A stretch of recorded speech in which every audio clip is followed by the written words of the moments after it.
happens in seconds. Moms and dads, you know that feeling. Your child gets lost in a store, maybe just wanders off for a second or two. Your heart stops, though. Panic sets in, and you think the worst. It's happened to most of us, but what if you had a secret weapon, an extra layer of safety, so to speak? How far would you go to keep your children secure? Would you be willing to microchip them? Experts tell us the technology already exists. Turns out one Bay Area mother is all for it, and she shared her story with our Melanie Michael. Hey guys, good evening to you both. You know, chances are if you have a four-legged family member at home, it's already microchipped.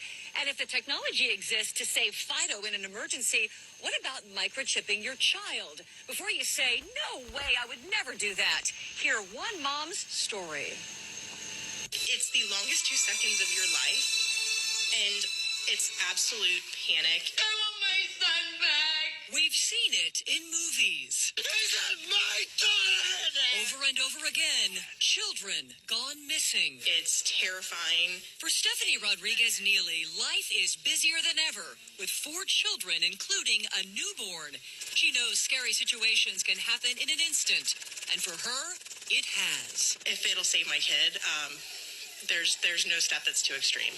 Stephanie's teenage daughter is a special needs child, prone to wander off and trust strangers. For that very reason, Stephanie wholeheartedly welcomes microchipping a child. If a small chip the size of a grain of rice could have prevented a tragedy, I think most parents, hindsight would have said, I wish I would have done it.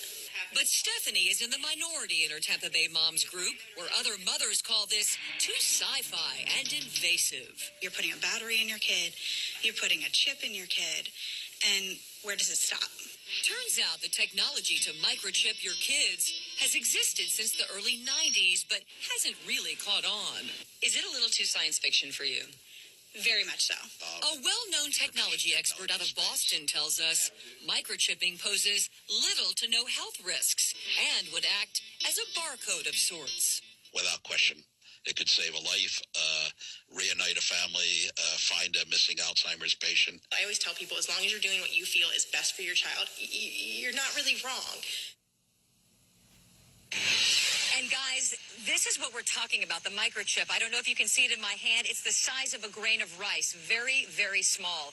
And the expert that we spoke with actually tells us that barcodes were introduced in the late 1960s. And back then, people thought, this is way too invasive and too weird. And now barcodes are so commonplace that we don't even think about them anymore. The expert tells us this will happen sooner rather than later. Well, and Mel, you said that the technology's been around since the 90s or whatever, but, have companies actually tried this? That's a different scenario. Two of them, as a matter of fact. Both of those companies ended up going defunct. They tried initial public offerings. It did not go through. But you can bet somewhere, someday, someone is going to pull this off, and we could see those microchips in everyone. That's interesting to think about. Melanie Michael live in Tampa. Thank you for that report.